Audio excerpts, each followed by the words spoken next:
This is Teach Your Way with BenQ, where educators find ideas that work. Let's get started. Hey guys, welcome to this episode of Teach Your Way with BenQ. I'm Crystal Yao, and this is Lauren McMillian, and we are both customer success specialists at BenQ. And today we're going to be talking a little bit about onboarding and what that looks like. We know that implementation always starts before teachers even touch the board. And so we're going to be talking about what are some great ways that you can implement BenQ boards into your district and into your schools and what that looks like. Just to get things started, can you tell me a little bit about how onboarding works for a school or for a district? Yeah.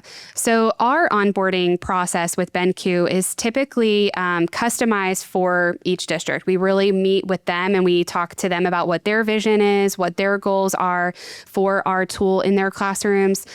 We have initial orientation onboarding with administrators, with the IT department. We want to make sure that their environment is set up for everything that they're wanting. We want to make sure that our product matches their environment. So we have several meetings prior to the board ever even being in the classroom to make sure that when teachers walk in, they don't run into any issues. So that's kind of what our starting point is, really having that meeting with them, with whoever's kind of leading that charge of implementing this technology in their classroom, and just making sure that everything is kind of set up. So we do offer onboarding for the IT department. We offer onboarding for anyone that may be managing the boards, anyone that may be troubleshooting the boards. And then we also do onboarding training, like orientation training for teachers as well. So that sounds really great, Lauren. So I used to be a campus technology specialist, and I know you used to as well. And so whenever we had to implement things in the classroom and implement new technologies, we always just kind of got the product and immediately started teaching about it. But it sounds like you guys already do, or I guess we already do onboarding beforehand, which is amazing. But after the onboarding process, what happens next? What's the professional development look like for teachers? Sure. Yeah. So that's a really good point. And I think there were a lot of times, like in our former role, even as an instructional coach, when we lead teachers through training, typically it's here's how to do it, here's what you need, and now you can go do it. And our role as customer success specialists here is really to bridge the gap between having just an element of technology in the classroom and really how our technology enhances instruction and really gets students engaged, and it fosters creativity and collaboration. And so that being said, that's where developing a really strong professional development is really important, because that's where those pre-meetings where we customize those trainings for school districts so that we can talk to them about what LMS do they use and what instructional websites and tools are they accessing all the time. Because when we come in to provide that training for teachers, we don't want to be talking about things that they don't have access to, or we don't want to talk about things that are not relevant in their classroom.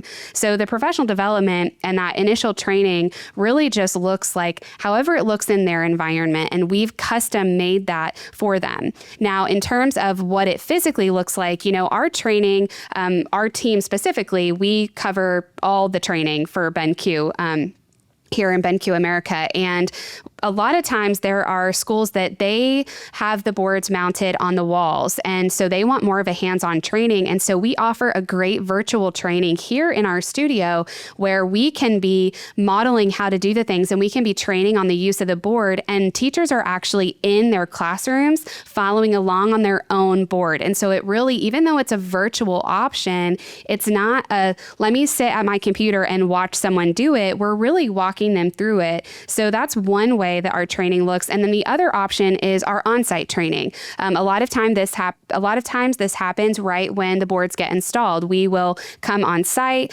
We'll do a lot of times instructional technology specialists or digital learning coaches. A lot of times those people end up doing most of the training for their school district, especially if it's in a really large school district. So we'll go train them so that they can then provide that. So we really try to make our training set apart by making it very tailored and specific to the classroom environment that it will be in. Yeah, it makes it sound like you guys have really thought through the whole process, and that's what makes our training really unique. And the fact that it's customized to every single customer, that's really wonderful. Moving on, after you've done the initial trainings, you've done the onboarding, you've done the professional development for teachers, what does ongoing support look like? Because I know teachers, they'll learn something, they'll come to the PD, but then they won't soak in everything at the same, at once. So what does that look like? What does ongoing support look like for them? Sure. Well, one thing to keep in mind, and this kind of goes for trainings of different technology resources in general, is that sometimes there is a lot to know about a product. There's a lot to know about a platform, and there's a lot of resources, and we don't want to overwhelm our users. The best thing about these boards is teachers can literally walk up to them, tap, log in, and they're teaching right away. It's really easy to access materials. And so that is a benefit for the onboarding and the orientation, because really teachers walk up, they customize the board, and they're teaching on day one. There's not as much of a learning curve. However, a lot of times we see about 6 weeks into the school year or a few weeks after they have the board, now they're really into it. And now it's, okay, so I feel really good about all of the basic features that you showed us at the orientation training. What can I learn now? And so what that ongoing support looks like is our podcast episodes. It looks like documentation. Our team will actually create how-to guides and resources that are specific to instruction in the classroom. We also create quick videos, and we even have our, webinars that we'll offer as well. So we have a lot of opportunities for our users to learn more, even on their own time. We also have our BenQ Academy, which houses all of our tutorial videos, and there are videos there for IT, anyone managing the boards, also for teachers as well. And those are really short. I think every video is under 3 minutes because, as you know, teachers have no time to go sit and watch videos. And so, our podcast is great because you can just listen while you're driving or when you're doing something else. But those videos are great because teachers can teachers can go to the website and say, I just want to learn about Easy Write, and it filters out all those Easy Write videos. And then if additional training is needed, we do offer several layers of professional development. So while all of our orientation training and that onboarding is all included, down the road, we have users that they say, okay, I feel great. I've had the board for a year or two even, and now they want to be that power user. They want to be the advanced user. In fact, they may even want to do trainings in their own school district or even in neighboring school districts. And so we do offer some even advanced professional development. We have BenQ certified trainer, we have BenQ certified educator. And so we really want our users to not just learn the basics and then be done and kind of have that stagnant environment. We want them to keep going because there's always something new. There's always something updated. And there's always something that's changing in the education world that we can then match in our environment as well. So that ongoing support, once you have BenQ, you're kind of stuck with us for the life of your panel. So that sounds really great. There's a lot of really great resources that teachers can use, but are there any communities that teachers can share their resources or just talk to each other about things? Yeah. So once you have the BenQ boards, we actually have a private user group on Facebook. And this is a great place for teachers to come together from all over, from all different states, and they can drop ideas, and maybe they've created a lesson that they really love. They can drop it in there and say, hey, I'm created this for my music classroom. Maybe another music teacher can use it. But it's also a great place where they can come and ask questions. Maybe we don't have a training scheduled for a couple more months. And so they just want to pop in and ask a quick question about how to do something. And then we also share our updates and we share announcements. And then in addition, we also have a BenQ board ambassador group. So we have some users that have applied for that. And this is where they also can spotlight their own materials and what's the great things that are happening in their school districts. And we kind of highlight that. And we have a shared drive of resources that are being built as well. And so it's really just a place for teachers to come. And I know as much professional development as I used to give in my school, at the end of the day, some of the best PD comes from the teacher next door. And, there's a lot that we like to offer and contribute, and we really try to customize our resources with what's happening right now. But you guys are the ones in it. And so we want to make sure that we build and foster that community. We also have events that happen, in different areas where we'll have users kind of come together and and talk about, what's happening in one district versus another.